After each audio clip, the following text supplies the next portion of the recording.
عن هذه الآية العظيمة وإذا رأوا تجارة أو لهوا انفضوا إليها وتركوك قائما، عن سبب نزول هذه الآية. هذا في الصحيحين من حديث جابر أن النبي أن تجارة قدمت والنبي صلى الله عليه وسلم قائم يخطب يوم الجمعة. فلما تسامع بها من تسامع خرج من في المسجد من أصحاب النبي صلى الله عليه وسلم لهذه التجارة ولم يبقى معه إلا 12 رجلا، فأنزل الله تعالى معاتبا أصحاب النبي صلى الله عليه وسلم في هذا الذي جرى منهم، فقال وإذا رأوا تجارة أو لهوا انفضوا إليها وتركوك قائما قل ما عند الله خير من اللهو ومن التجارة والله خير الرازقين. الله أكبر. هي نزلت الشيخ الكريم في صلاة الجمعة؟ نعم في صلاة الجمعة. نعم. هي نزلت والنبي صلى الله عليه وسلم قائم تركوك قائما، الإجماع منعقد أي تركوك وأنت تخطب. بسم الله الرحمن الرحيم. اللهم صل على محمد وآل محمد. سورة الجمعة. بسم الله الرحمن الرحيم. وإذا رأوا تجارة أو لهوا انفضوا إليها وتركوك قائما قل ما عند الله خير من اللهو ومن التجارة والله خير الرازقين. Quand ils entrevoient quelque commerce ou quelque divertissement, ils s'y dispersent et te laissent debout. Dis, ce qui est auprès d'Allah est bien meilleur que le divertissement et le commerce. Et Allah est le meilleur des pourvoyeurs. Ici, Allah subhanahu wa ta'ala vous dit que le prophète était en train de prêcher lors de la prière du vendredi. En face de lui, il y avait des sahaba, voire de grands sahaba, sachant que Surat al-Jumu'ah fait partie des sourates qui ont été révélées vraiment vers la fin. Vers la fin, cela veut dire que les sahaba sont bien formés, sont bien éduqués par le prophète sallallahu alayhi wa alayhi. Hélas, c'est carrément le contraire. Quand ils entrevoient quelques commerces ou quelques divertissements, imaginez la scène, le prophète en train de prêcher pour la prière du vendredi, en face de lui de grands sahaba, plusieurs sahaba, peut-être des centaines. Des commerçants sont passés à proximité de la mosquée. Un divertissement également. Ils faisaient donc leur pub en criant.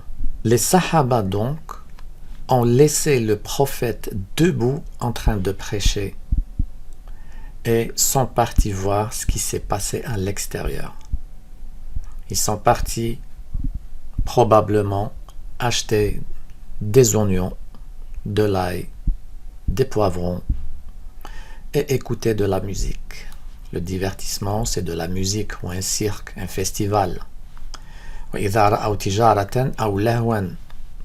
Un commerce ou un divertissement. Ils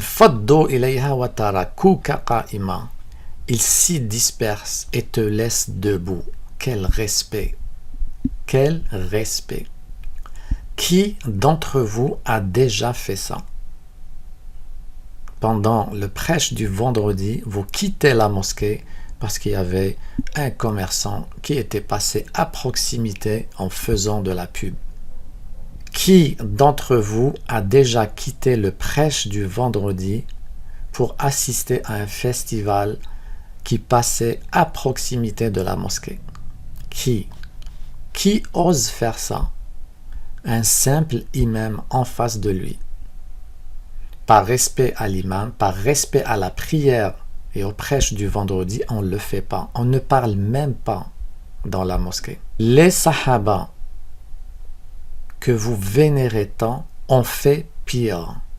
Parce que les sahaba, il n'y avait pas un imam simple en face d'eux. Il y avait le prophète en chair et en os, en train de prêcher.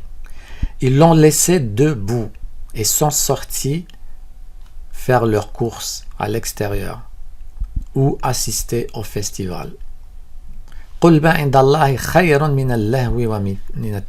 Dis-leur, ce qui est auprès d'Allah est bien meilleur que le divertissement et le commerce. Quel respect envers le prophète. quel respect envers le prophète. C'est juste incroyable. Des sahaba, je ne dis pas les sahaba, des sahaba, quittent le prophète et laissent le prophète debout pour aller faire quelque chose de futile, sans valeur. Vous voyez le niveau de foi de ces sahaba. Aucun respect envers le prophète, envers la prière, envers Allah subhanahu wa ta'ala, envers le prêche du vendredi. Des sahaba préfèrent le commerce et le divertissement plutôt que le prêche du prophète sallallahu alayhi wa alayhi. On nous a donc dessiné des sahaba irréprochables, rien de tel. Pourquoi ? Parce que tout simplement, ces gens-là, depuis 1400 ans, ils ont fait en sorte de créer une école qui oppose l'école de la famille du prophète sallallahu alayhi wa alayhi, Madrasat Ahl al-Bayt, la vraie religion, le chiisme qu'on appelle maintenant. Pour l'opposer, pour le contrer, pour l'anéantir, pour le supprimer, ils ont dessiné une nouvelle école qui s'appelle l'école des Sahaba, que vous appelez l'école de Ahl-Sunnah wal Jama'a. En réalité, c'est une école des Sahaba, fondée et basée sur les Sahaba. La hawla wa la quwwata illa billahi al-ali al-azim.